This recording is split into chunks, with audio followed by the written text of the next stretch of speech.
жан дүйнөсү таарынычка толгон адамды мисалы өзү байкабай жүрсө ошол кандай белгилер менен жакындары билип же өзү билиш керек, кантип байкаш керек? Мисалы кантип, как это проявляется?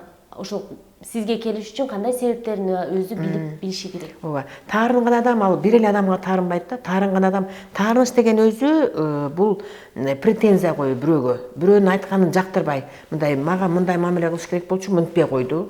Мага бул белекти бербей койду, мага жардам бербей койду, мени ойлобой койду деген эле ушундай адамга койгон претензия да. Жоксо баягы өзү бир нерсени күтөт дагы, адам ошону бере албай калса, ошону күтө берет. Мага эмне үчүн мындай кылбайт депчи. Ал өзү жашоону кабыл албайт, тагдырын кабыл албайт. Ал жанындагы болуп жаткан баардык нерсе ага мындай, орусча айтканда не устраивайт да. Атам мындай, башканын атасы мындай болуп атат, өзүнүн атасын кабыл албайт. Мен энем мындай кылыш керек болчу, ал андай деп эле ушул жанындагы адамдардын бүт бардыгына өзүнүн претензиясын эле кое берет да, мындай дооматын коет, өзүнүн бир оюн эле айтып берет, таңат, ал таңыпчы мындай.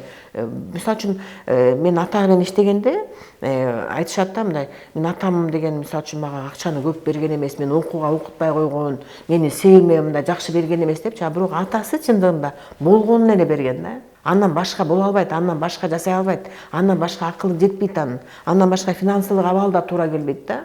Ал болгон акыркысын берген да. Ошон үчүн таарына берет да. Баягы түшүнүп биз подсознание менен иштейбиз да. Иштегенде атасынын абалын көргөндө, анын баарын баягы эле мындай ар бирин талдап беребиз да, ар бир детальдарды тандап беребиз. Атаң канча зарплата алчу эле, ошол маалда кандай мезгил эле. Андан көп тапканга акыбалы бар беле, андан башка билимди билчү эле, сен билген билимди билчү эле деген сыяктуучу. Ошентип ар бир баягы детальный талдап бергенден кийин анан адам түшүнөт.